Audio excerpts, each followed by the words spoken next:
In this video guys, I'm going to show you how you can delete your YouTube channel just in few seconds. Okay, so let's get started. So what you need to do first is you just need to go to your YouTube homepage like this, click over here on your icon over here, okay, and go to your YouTube studio. Click on YouTube studio.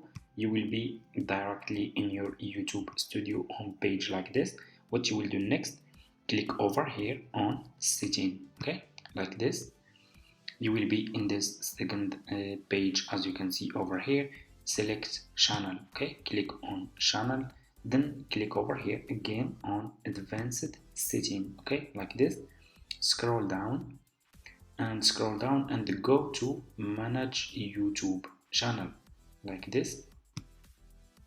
You will be directly in this page over here, and I'm gonna show you step number 3 that you need to do to delete your YouTube channel, as you can see over here. So you will be directly in this page, scroll down, click again over here on view advanced setting, okay, like this.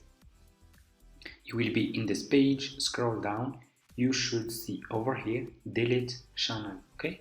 So just click on delete channel and your YouTube channel will be deleted.